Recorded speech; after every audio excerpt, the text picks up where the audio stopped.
à tous et à tous pour une nouvelle vidéo à chaîne. Encore un joli petit catalogue.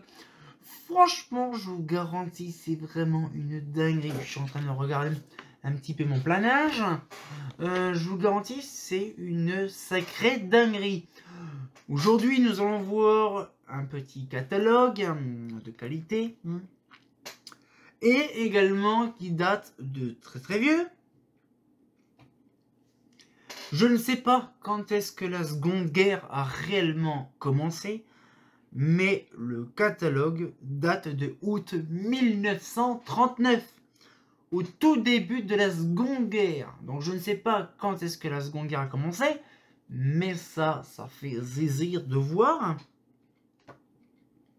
Parce que c'est un Mazda, je crois, c'est même encore l'un des plus vieux que j'ai également de ma collection. Parce que je crois j'ai 36, non je crois j'ai 36 ou 37, non je crois j'ai 35 ou 36, non ça c'est un petit peu plus récent.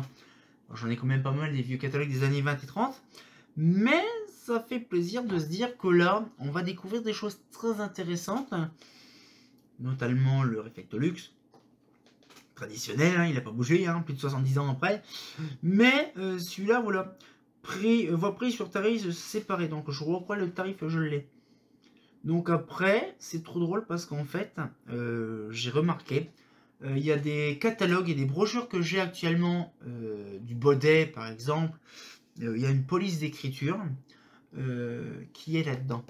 C'est-à-dire qu'en fait, la police d'écriture est tellement vieille que tout le monde l'utilise. Dans l'industrialisation, c'est impressionnant. Notamment cette écriture là, c'est trop drôle, c'est avec les machins, c'est vraiment une dinguerie. Mais Compagnie des Lampes, 29 rue de Lisbonne. Vous savez ce que je voudrais faire l'année prochaine? Je pense que j'irai sur Paris, parce que c'est quand même dans Paris 8e. Paris 8e, j'irai au 29 rue de Lisbonne. Je voudrais aller voir l'endroit, et c'est comme le 156 boulevard Haussmann, justement je voudrais bien aller voir aussi ça. Les endroits qui avaient les sièges officiels des Lumières, des marques. Alors dessus, qu'est-ce qu'on trouve? Nous allons découvrir par exemple dessus un truc sur les les trucs de luxe, un luxemètre. Et nous avons dans les années 30 une particularité. Dans les années 30, nous avons la technologie X-Ray. Alors X-Ray, oui, on va pas non plus cheater X-Ray sur Palladium, mais ce que je veux dire, c'est que là, c'est X-Ray pour une bonne raison. Parce que déjà, c'est vraiment le réflecteur. Le premier...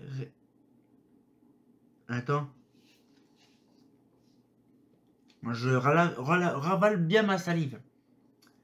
Le premier réflecteur de vitrine en verre argenté ondulé a été réalisé il y a plus de 30 ans. C'était le réflecteur X-Ray. Réalisé il y a plus de 30 ans. 1939. C'est-à-dire que ça doit être 1800, fin 1890. Waouh. Waouh, mon dieu. Sans s'être amélioré, atteindre une grande perfection. Blablabla.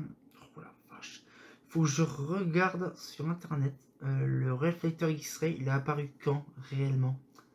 Parce que c'est un sacré bordel. C'est-à-dire que ça date de 1939, moins plus de 30 ans. Donc ouais, 1895, 96. Waouh! Si un jour j'en trouve un quelque part, je l'achète, mais par contre je voudrais faire une vidéo dessus. Et bien sûr... Non, c'est tellement vieux. Mais on a des réflecteurs X-Ray. Donc les réflecteurs X-Ray, c'est impressionnant de se dire quand même que c'est... Waouh! Bon, bien sûr, c'est quand même un peu chelou. Mais bon, après, il faut penser quand même que c'est des réflecteurs argentés, en cristal argenté. Et c'était à peu près, je pense aussi, à peu près les mêmes époques qu'Holopan. Holopan. Je sais qu'Holopan, je crois qu'ils en faisaient des réflecteurs argentés, comme ça, cristal argenté. Mais franchement, c'est impressionnant de se dire qu'en fait, que le catalogue entièrement, c'est quasiment que de l'X-Ray. Donc ça veut dire qu'il faut que moi que je regarde, parce que c'est quand même, il faut penser aussi à un truc, c'est que Mazda faisait quasiment rien comme luminaire à l'époque. C'était que du rachat. Mais par contre, c'est trop drôle parce que rampe en aluminium, il y a des trucs, c'est des rampes X-Ray. On a les fameux plafonniers qu'on connaît très bien. Suspension par chaîne ou suspension par tube. Bien sûr les traditionnels, les albalites. Ça j'aime bien. Franchement les albalites c'est des vasques en verre opale.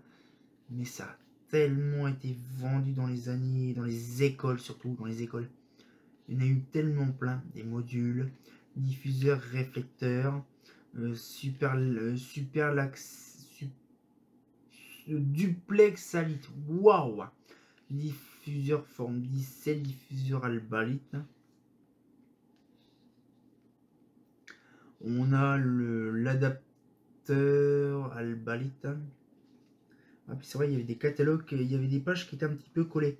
Lampe de travail, donc du coup c'est pareil, voilà, donc 40 lux. Ah oui, il faisait carrément même des choses bien spécifiques. Des lampes du bureau qui coûtent un rein. Sur internet, sur le bon coin, on en trouve à 500 balles les machins. Les lampes de travail.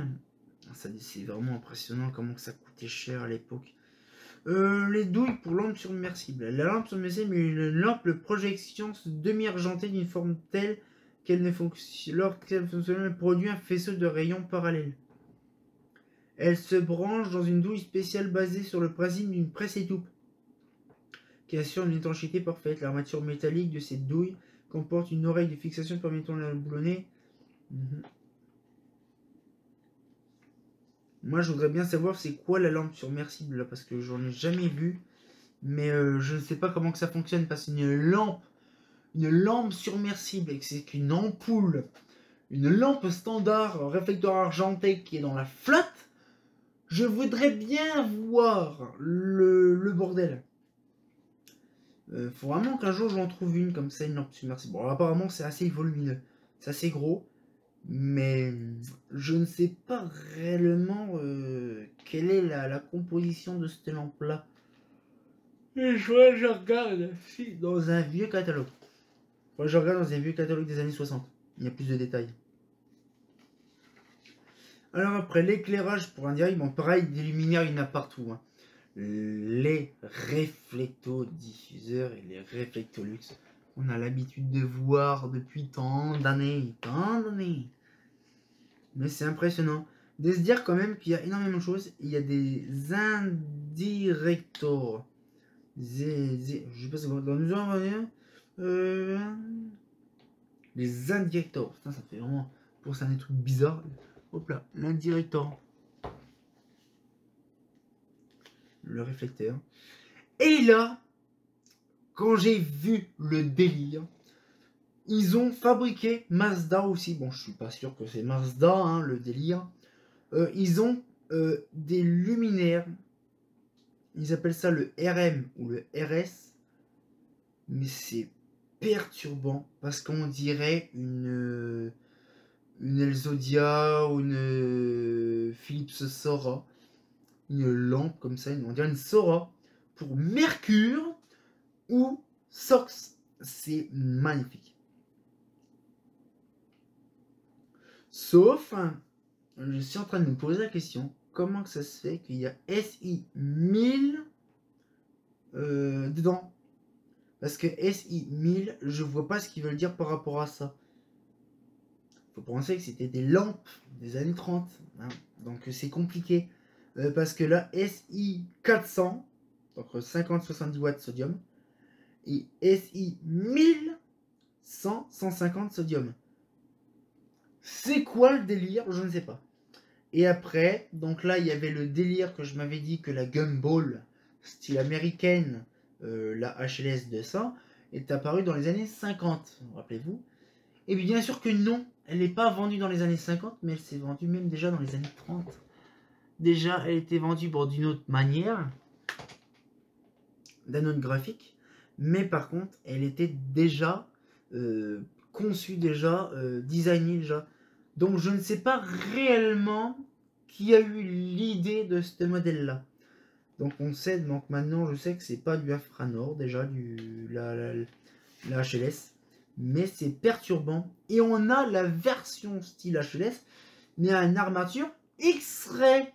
Et là, c'est impressionnant parce qu'il y a Mi 1000, 1000. Donc à mon avis, c'est des Mercure 1000 watts. Pour lampe incandescente de 100 à 1000 watts et de vapeur de mercure 500 watts. Je vois pas ça peut être quoi. Et après il y a 2000 maman. Et c'est le modèle comme ça, on dirait vraiment le truc, c'est vraiment impressionnant. Je ne sais pas réellement le truc, je ne sais pas. Mais c'est quand même bizarre quand même le délire. Après on a des projecteurs en SOX, des projecteurs aussi en circulaire, des réflecteurs lumière noire. Le réflecteur lumière noire qu'on connaît, espèce de truc bizarre, hein, espèce de coquillage, il y était déjà le AR3, il était déjà dans les années 30, déjà, c'est impressionnant. Et après, les provinces, tout ça, les compagnies. Il y avait Bordeaux, Clermont-Ferrand, Dijon, Grenoble, Lille, Limoges, Lyon, Marseille, Montpellier, Tours, Toulouse, Strasbourg, Saint-Étienne. Ah, il y avait Reims. Compagnie Générale d'Électricité. Ah, j'aurais bien voulu voir. La CGE. Ouais. Place d'Erlon. Ah oui. Non, rue d'Erlon. Nantes. Nancy. Ah, il y a le traditionnel, la province. Hein. Puis Paris. Hein. 8e arrondissement, boulevard Malherbe. 10e arrondissement, 98 rue du Faubourg Saint-Denis. 10e arrondissement, 167 rue de Courcelles. Tous ces endroits-là ont complètement été... Les agences de Compagnie des Lampes dans l'Afrique du Nord. Ah oui, c'est vrai qu'il faut penser dans les années 30, il y avait quoi aussi toute la version machin. Donc Alger, Oran. Donc il y a ça. Beaune, Casablanca et Tunis. Les colonies françaises. L'Afrique occidentale française. Il y a Bamako. Donc il y a le Soudan, la Guinée, le Sénégal, Soudan encore. Le Sénégal. Ah d'accord, ok. Sénégal, il y a énormément de Sénégal, tout ça. Il y a l'Indochine, la France Extrême-Orient. Ah ouais, putain. L'Union électrique d'Indochine. Putain, c'est un truc de ouf. À Saïgon. Lol. La Réunion. Pareil, la Réunion, toujours. Hein. Rimbaud et compagnie, machin. Saint-Denis de la Réunion. Madagascar. La Guadeloupe, la Martinique. La Nouvelle-Calédonie et les Nouvelles Hébrides. Je connais pas. Il y a l'étranger, l'Espagne, il y a le Portugal. C'est trop drôle quand même de se dire quand même que ce catalogue-là, il est très intéressant quand il sera scanné. Bien sûr, il sera scanné. C'est pas un problème. Et franchement, je vous garantis, ça ferait plaisir de vous partager des infos toutes sympatoches. Mais je vous garantis, ça fait plaisir. Il y en a énormément d'autres. Là, les prochains trucs, il y a une personne qui m'a prêté des catalogues, je vous montrerai. C'est un sacré bordel, il y a du boulot à faire. Donc, j'espère que la petite vidéo vous a plu. On se retient encore pour une nouvelle vidéo. Et comme d'hab, bien entendu, bah, c'est drôle, c'est un coup comme ça et... trop drôle, j'adore. Donc, du coup, bah... du Mazda, du traditionnel. Hein, fait pas faux.